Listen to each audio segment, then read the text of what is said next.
ये सिर्फ एक गुड़िया नहीं थी, ये एक शैतान का जरिया थी। साल 1970 की बात है। अमेरिका के एक राज्य में रहने वाली एक नर्सिंग छात्र डोना को उसकी माँ ने एक पुराने कपड़े से बनी डॉल गिफ्ट की थी। देखने में यह गुड़िया बिल्कुल मासूम थी। लाल बाल, छोटी सी मुस्कान, सादा कपड़ा। लेकिन कोई नहीं न जानता था यही गुड़िया आने वाले दिनों में दुनिया की सबसे डरावनी गुड़िया बन जाएगी। डोना और उसकी रूममेट एंगी दोनों अपनी पढ़ाई में व्यस्त रहती थी। शुरू में सब सामान्य था, लेकिन कुछ ही दिनों में अजीब घटनाएं होने लगी। डोना को लगने लगा गुड़िया अपने आप जगह बदलती है।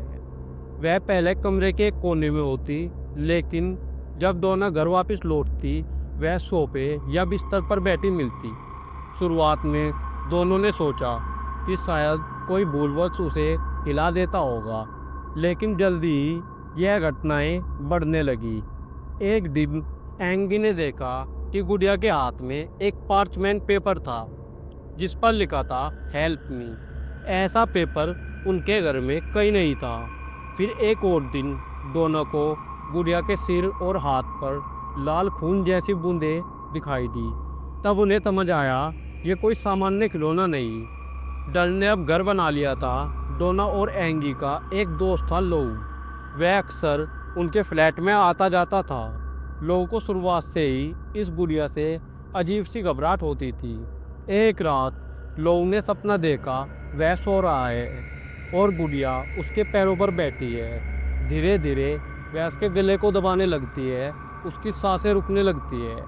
लोऊ की नींद खुल गई, मगर यह सपना नहीं था। वह पसीने पसीने हो गया। उसकी छाती पर 7 गहरे खरोंचों के निशान थे, जैसे किसी जानवर ने हमला किया हो। इन सब घटनाओं से घबराकर डोना ने एक मीडियम मतलब भूत आत्मा से संपर्क करने वाला बुलाया।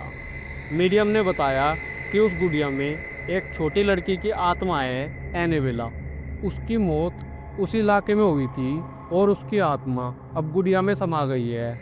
आत्मा खुद को सुरक्षित महसूस करती है डोना के साथ और इसी कारण वही रहना चाहती है। डोना ने दया दिखाकर उसे रहने की अनुमति दे दी, लेकिन यह सबसे बड़ी भूल थी। घटना के दिन घटना दिन पर दिन भयानक होती जा रही थी। लोऊ पर फिर हमला हुआ। अब डोना और एंगी को समझ आ गया कि यह सिर्फ एक मासूम बच्ची की आत्मा नहीं है, यह कोई राक्षसी शक्ति है।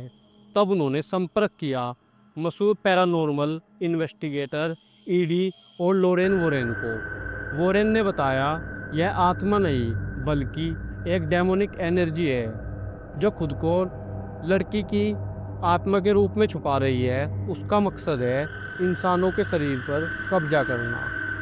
वोरेन ने एक पवित्र अनुष्ठान करवाया और उस गुड़िया को अपने साथ ले जाने का फैसला किया, लेकिन रास्ते में भी यह गुड़िया शांत नहीं थी। कार के ब्रेक कई बार फेल हुई, गाड़ी खुद ब खुद रुक जाती और कई बार पीछे से कुछ आवाज़ें आती। आखिरकार वे उसे अपने म्यूजियम लेकर पहुंच गए, जहां वे ऐसी वस्तुएं रखते थे। एक गिलास केस में सील कर रख दिया। उस पर लिखा था डू नॉट ओपन। गुड़िया आज भी उसी म्यूजियम में बंद है, लेकिन उसके आसपास कई घटनाएं हो चुकी है। एक बार एक युवक अपने दोस्त के साथ म्यूजियम आया। उसने मजाक में एनाबेला के केस को हिलाया और उसे चिढ़ाने लगा। वोरेन ने उसे रोका, लेकिन वह हंसते हुए बाहर चला गया। कुछ ही समय बाद वह बाइक एक्सीडेंट में मारा गया। उसके दोस्त ने बताया कि हादसे से पहले एनाबेला के बारे में बात कर रहा था। लोरेन वोरेन ने कहा एनाबेला आज भी एक्टिव है, वो सोई नहीं है। अगर केस अभी खुला तो फिर से किसी की ज़िंदगी बर्बाद कर सकती है। इसी कहानी के ऊपर अभी की लेटेस्ट एक सच्चाई है। डुएरा नाम का एक अमेरिकी सैनिक जो पहले अमेरिकी आर्मी में नौकरी करता था। नौकरी से रिटायर होने के बाद उस आदमी ने पैरानॉर्मल एक्टिविटी पर रिसर्च करना शुरू कर दिया और उसने अभी हाल ही में कुछ समय पहले एनाबेला डॉल को म्यूजियम से निकालकर जगह जगह ट्रैवल कराया लोगों को दिखाने के लिए, जिसका टिकट रखा $50। और अभी कुछ समय पहले डिवेरा नाम के उस व्यक्ति की हार्ट अटैक से मौत हो गई। क्या उसकी मौत का कारण भी एनाबेला डॉली है? अभी कुछ बताया नहीं जा सकता। पोस्टमार्टम में भी सही बात अभी सामने नहीं आई है। अगर आपको यह स्टोरी अच्छी लगी है तो वीडियो को लाइक करें, चैनल को सब्सक्राइब करें। जय हिंद, जय भारत दोस्तों।